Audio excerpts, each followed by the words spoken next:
ப்ளவுஸில் cross piece வச்சு join பண்ணும்போது உங்களுக்கு சுருக்கம் வருதா? வாங்க ஒரு சின்ன டிப்ஸ் பார்க்கலாம். ப்ளவுஸோட எப்பவும் போல் கிராஸ் பீஸ் கட் பண்ணி எடுத்துக்கோங்க. அந்த கிராஸ் பீஸை கரெக்டாக ஃபோல்ட் பண்ணி ப்ளவுஸில் வச்சு ஜாயின் பண்ணணும். ப்ளவுஸோட நல்ல பக்கத்தில் கிராஸ் பீஸை வச்சு ஜாயின் பண்ணணும். அப்போ தான் நீங்கள் டர்ன் பண்ணி எடுக்கும்போது அது உள் பக்கமாக போயிடும். நம்ம எக்ஸ்ட்ரா அடித்தது 1/4 இன்ச் கேப்பில் கரெக்டாக அந்த ரவுண்டு வர மாதிரி ஜாயின் பண்ணிக்கோங்க. கிராஸ் பீஸையும் ப்ளவுஸ் பீஸையும் ஃபுல்லாக ஜாயின் பண்ணி அதே மாதிரி ஸ்டார்டிங்கில் நம்ம மடித்த மாதிரியே எண்டு ஃபினிஷ் பண்ணுறப்பவும் அந்த முன்னாடி இருக்கிற ஃபோல்ட் பண்ணி கட் பண்ணி எடுத்துருங்க. அப்போ தான் ஃபினிஷிங்க்கு வரும்.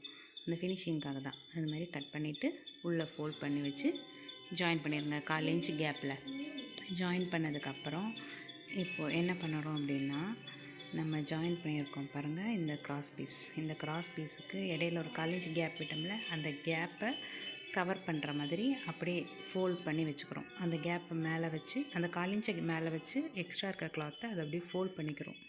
ப்ளவுஸில் ஃபோல்ட் பண்ணி அது மேலே ஒரு ஸ்டிச் போட்டுக்கிறோம்.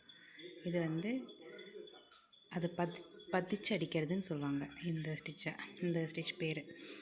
நம்ம கீழே இருக்கிற அந்த எக்ஸ்ட்ரா இருக்க அந்த 1/4 இன்ச் துணி மேலே நம்ம வச்சு அடித்த துணியை கவர் பண்ணி நீட்டாக அடிச்சுட்டு வரோம்.